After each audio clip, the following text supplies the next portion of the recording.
Dios Santo, seas tú hablándonos conforme a tus misericordias. Haznos saber, oh Dios Santo, lo que tú tienes para nosotros en esta noche. Dejamos nuestras vidas en tus manos y te rogamos que seas tú, oh Dios Santo, quitando toda distracción y permite que podamos recibir tu palabra con corazones dóciles, oh Dios. Que podamos permitir que sea sembrada y fructifique en nosotros. Gracias, Dios bendito, en el nombre de Jesús oramos a ti. Amén. Amén. Honestamente, he escogido el tema más que por ustedes, por mí mismo. El tema del control a sí mismo, el control propio de uno mismo, ¿no?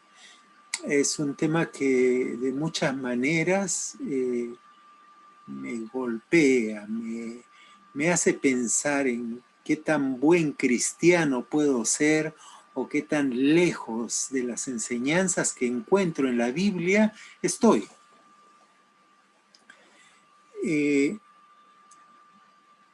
Hay muchos versículos que hablan acerca del control. Me gustaría leer solamente como un ejemplo lo que sale en Gálatas, capítulo 5, versículos 22 y 23. Mas el fruto del Espíritu es amor, gozo, paz, paciencia, benignidad, bondad, fe, mansedumbre, templanza. Contra tales cosas no hay ley. Ojo, templanza, en otras traducciones, viene a considerarse control de uno mismo. Lo que la Biblia menciona como control, el poder, en otros pasajes dice que aquella rienda con la cual se controla al caballo, ¿no? Por la cual se le amarra el hocico, la boca, ¿no? Es lo que controla al caballo. De la misma manera, si nosotros carecemos de control, dice por ejemplo en Proverbios, es como si fuéramos una ciudad sin murallas. Y esta es una figura bastante triste, porque nos hace ver que estamos sin protección. Al parecer, por un lado, el control es mencionado como uno de los frutos del Espíritu. Y si nosotros carecemos de control, entonces tenemos que pensar que estamos adoleciendo de uno de aquellos frutos que deben de hacer ver a las personas, a nosotros mismos, que estamos en el camino del Señor. Los frutos del Espíritu efectivamente muestran la obra que Dios está haciendo en nosotros. Por otro lado, la Biblia menciona que aquel que no logra controlar su lengua, aquel que no logra controlar su boca, sus palabras, pues no va a poder controlar el resto de su cuerpo. Y esto es una figura que honestamente me avergüenza, porque cada vez que abro mi boca y digo cosas de las cuales me arrepiento, digo, Dios mío, qué lejos me siento de ti, qué lejos me siento de aquel cristiano que tú quieres hacer de mí. Por otro lado, muchas veces relacionamos el control con las comidas. La comida, en general, ha sido creada por Dios para sustentarnos. Es nuestra gasolina. Es aquello que nos da las fortalezas para poder hacer todo lo que queremos. Pero la comida nunca fue hecha para controlarnos. Y muchas veces Ocurre que nosotros damos rienda suelta a nuestros deseos carnales y vamos atrás de la comida. Y la comida es solamente un ejemplo. Repito, el control va mucho más allá. Incluye también, por ejemplo, en 1 Corintios, cuando se habla de que uno no se debe negar el uno al otro, a no ser porque se han puesto de acuerdo y con una específica razón para dedicarse a la oración. Esto está dentro de un contexto sexual. Está hablando de parejas, esposos y esposas. Pero el concepto es exactamente el mismo. Estamos hablando de control. Y lo que quiero decir es que nos encontramos que este es un signo, es una señal, es un fruto del Espíritu Santo, es algo que Dios ha puesto en nosotros y pone en nosotros, y que muchas veces nosotros dejamos que sean nuestros deseos los que tomen control de nuestras vidas, tomen las decisiones por nosotros. Hoy día no me siento bien, entonces no estoy con ánimos, entonces no hago lo que quiero o lo que había decidido hacer. De nuevo, no hay control. Así muchas veces estamos totalmente fuera de control. Nosotros mismos nos sorprendemos de lo que somos capaces de hacer.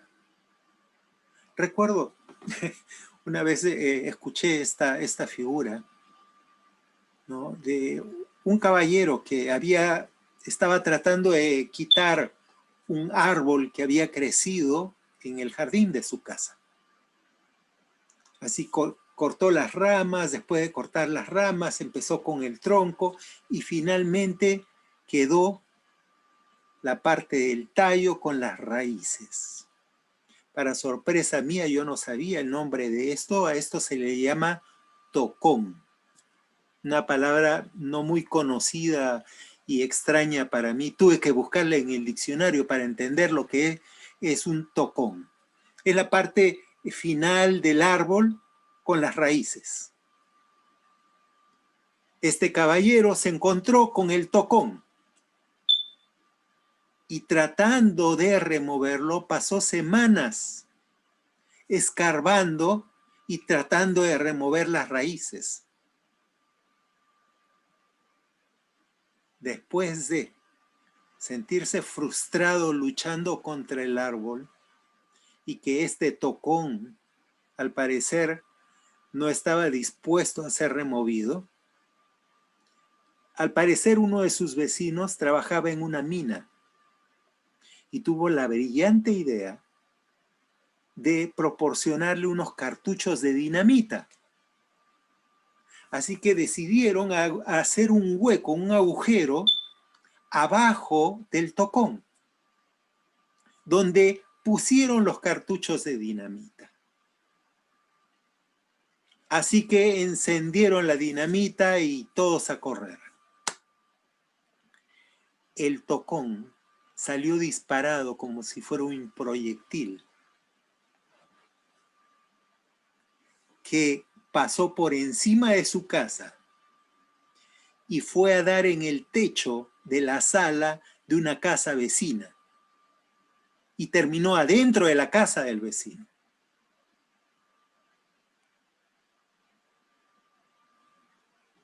Muchas veces así somos. Cuando explosionamos sin ningún control, no sabemos qué es lo que va a resultar de ello. Recuerdo cuando era más joven, tenía problemas con amigos y peleábamos. Todas mis peleas terminaban en un solo golpe. y con un solo golpe ya había nariz rota, muelas o dientes fuera de su sitio y cosas por el estilo. Honestamente, yo estaba más preocupado por lo que pudiera hacer yo mismo que por lo que algo me pudiera ocurrir como consecuencia de una pelea. El hecho es que así somos. Explosionamos, nos dejamos llevar por nuestros deseos, lo cual es muy peligroso. Después nos arrepentimos y ya es tarde. ¿Cómo deshacer lo que ya se hizo? ¿Cómo borrar las palabras que ya salieron? ¿Cómo sanar las heridas que causamos y los dolores que ocasionamos? Muchas veces es imposible, demasiado tarde. La Biblia habla de la disciplina y la disciplina es la base del control. La disciplina se aprende desde niños. Algunos dirán, bueno, yo ya estoy demasiado tarde, ¿no? Tengo más de 50 años, o simplemente ya no soy un niño. Ya no es fácil adquirir disciplina. Pero igualmente les ruego que me escuchen, porque es importante entender la raíz de nuestra falta de control. Y Dios quiera que podamos encontrar también las soluciones para cómo retomar esa disciplina que no recibimos cuando éramos pequeños. La base, los fundamentos de la disciplina dicen que tienen que ser aprendida. Por un lado, enseñada. Nuestros padres nos tienen que instruir respecto a lo que es bueno y lo que es malo. Y nosotros tenemos que entenderlo, aprenderlo, memorizarlo y ponerlo en práctica. Así de sencillo. El hecho es que cuando yo soy disciplinado por mis padres, yo tengo que sufrir las consecuencias por las malas acciones. Y el sufrimiento me hace entender lo bueno de la disciplina, me ayuda a encaminarme para las buenas acciones. Si soy perdonado o carece mi instrucción de esa disciplina necesaria, entonces lo que ocurre conmigo es que me acostumbro a hacer lo que quiero. A veces sucede que crecí sin disciplina. Mis padres no estaban ahí. Ellos estaban muy ocupados. A veces ellos estaban ocupados con mis hermanos mayores o con mis hermanos menores. O a veces estaban ocupados discutiendo entre ellos mismos. A veces papá estaba ocupado trabajando para traer el pan de cada día. A veces papá y mamá estaban trabajando. Y a veces, lamentablemente, no había papá, no había mamá. Entonces, crecimos sin disciplina. Por múltiples razones, cada una personal. Cada quien tiene su propia historia. Pero me doy cuenta que ahí hay un vacío. Algo que no estuvo en mi crianza. Por lo cual ahora yo entiendo el por qué muchas veces doy rienda suelta. Tengo esas explosiones. A veces tarde me doy cuenta de que debía haberme callado, debía haber cerrado mi boca, no debí haber reaccionado de esa manera. Repito, disciplina. Papá y mamá, atrás mío, mostrándome lo que es bueno y lo que es malo. Y a su vez, haciéndome responsable de mis propios actos. Entonces, poco a poco, yo me voy ajustando y entiendo lo que son los límites. Los límites son buenos. Si es que crezco sin disciplina, en determinado momento puedo llegar a la cárcel y me doy cuenta que simplemente no hubo quien me inculcara lo que es bueno y lo que es malo. O puede haber una tragedia, o puedo dañar a alguna persona que es un ser querido. O aún peor, hago cosas malas, porque nadie me dijo, me puso los límites de lo que es bueno y lo que es malo. Puedo estar trampeando en el trabajo, puedo estar haciendo cosas indebidas, o también doy rienda suelta a mis deseos carnales, de comer sin control. Como consecuencia, sufro de sobrepeso, o peor aún, tengo distintas enfermedades como consecuencia del sobrepeso. O también tengo problemas maritales, porque ando buscando fuera del hogar a otras mujeres. Muchas consecuencias parten del mismo problema de escasez de disciplina. Ahora, no solamente las cosas que hago, sino también las cosas que no hago. Porque me propongo empezar a estudiar algo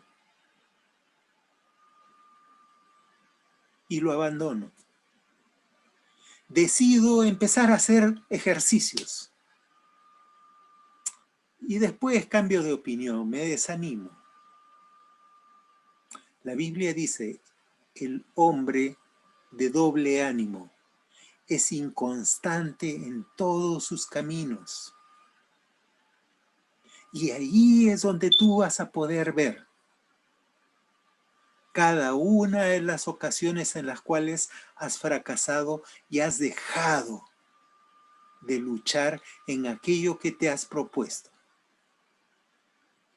La doblez de ánimo viene como consecuencia de esto. Falta de disciplina, escasez de control, escasez de dominio propio. Pero dije al principio, ¿no? Que quizás el pensamiento en este punto es, yo ya estoy viejo. Ya mis padres, ¿cómo me van a disciplinar? Es lo mismo que yo mismo me digo a mí mismo, ¿no? ¿Cómo puedo hacer ahora? Si ahora, hoy, me doy cuenta que aún no estoy mostrando esto que es fruto del Espíritu Santo. ¿Cómo puedo yo lograr, ¿sí?, entrar en un proceso de disciplina que me ayude a recuperar control y dominio sobre mí tan profundo que logre controlar mi propia lengua?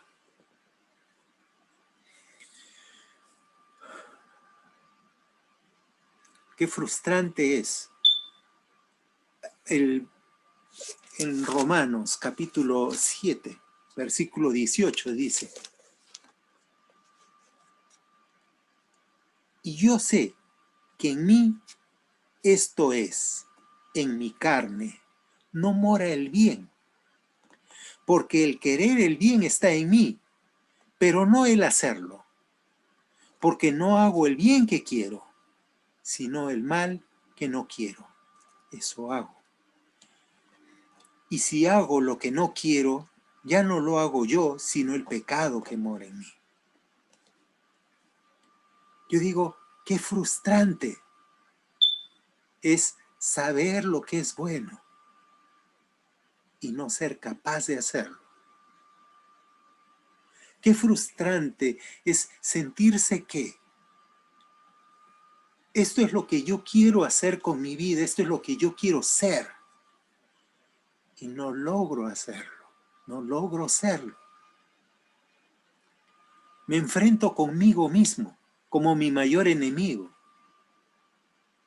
No son las personas que me rodean. Muchas veces sí podemos señalar a alguien más por culpa, pero al final soy yo el que he decidido. Soy yo el único responsable de mis propios actos. El proceso de adquirir disciplina es cierto, se inicia cuando éramos niños, pero a su vez la Biblia dice que Dios disciplina a aquel a quien toma por hijo. Para una persona mayor, como cualquiera de los que estamos aquí presentes, obviamente no va a ser tan simple como disciplinar a un niño. Pero confía en Dios y cree que Dios puede hacer la obra contigo, como la hizo con cada uno de sus grandes siervos de Dios. La Biblia está plena, llena de grandes ejemplos. Uno de mis favoritos es el de Moisés. Moisés era un hombre violento. Era un hombre que recibió y creció como hijo de la hermana del faraón. Creció con todos los placeres, con todos las ventajas y todas las gracias que se le pueden dar a una persona rica. Y tú probablemente tienes en tu mente la imagen de aquel Moisés glorioso en quien Dios obró y tocó para utilizar con su pueblo y liberar a su pueblo. Pero tienes que recordar algo más de la vida de Moisés. Moisés era un hombre violento. Moisés era un hombre que no lograba controlar su temperamento. Y si no te acuerdas bien de por qué lo digo, te puedo decir que Moisés se convirtió en asesino y mató a un egipcio. Y cuando mató al egipcio, él pensó que nadie sabía de esto hasta que otro egipcio lo señaló. Cuando Moisés le estaba llamando la atención, otro egipcio le dice, ¿qué? ¿Me vas a matar a mí así como mataste al otro? La Biblia dice que cuando Moisés se dio cuenta que había sido descubierto, él decidió huir. Y huyó. Se fue lejos. Y estuvo lejos por muchos años. Y en su huida, él estuvo trabajando como pastor de ovejas. Y como pastor de ovejas, Dios estuvo sanando su corazón, disciplinándolo, enseñándole, formándolo. Así que cuando un día Dios lo llamó para su servicio, y esto Dios mismo da testimonio de Moisés. Moisés vino a ser el hombre más manso que había sobre la faz de la tierra. Esta es la disciplina que Dios hizo con Moisés y a quien lo utilizó grandemente. Esto es lo que Dios puede hacer con tu vida si tú estás dispuesto a dejarte en manos de Dios para ser disciplinado, para ser usado como Dios quiere que tú le sirvas. Vamos a orar. Padre Celestial, bendito sea tu nombre. Te damos las gracias, Señor, porque en esta hora creemos en tu bondad, creemos en tu misericordia, creemos en tu gracia, oh Dios Santo, porque tú nos llamas para poder dedicar nuestras vidas a ti. Sana nuestros corazones, oh Señor. Mira, oh Dios Santo, nuestra falta de disciplina y cómo constantemente podemos fallarte al no hacer las cosas que sabemos que debemos de hacer, que queremos hacer. Dios Santo, te rogamos que estés mirando los corazones de cada uno de tus hijos y estés tomándonos y guiándonos por el camino, la senda que tú tienes para nosotros, preparándonos, oh Dios Santo, para poder servirte y para poder estar en el lugar que tú tienes para nosotros, en tu obra, en tu iglesia, en tu ministerio. Ahora, Dios Santo, toma nuestras vidas y fórmanos conforme a tu gracia, conforme a tus propósitos en gloria. Gracias, Dios Santo, bendito sea tu nombre. Te damos la gloria y la honra en el precioso nombre de nuestro Señor Jesucristo. Oramos a ti. Amén.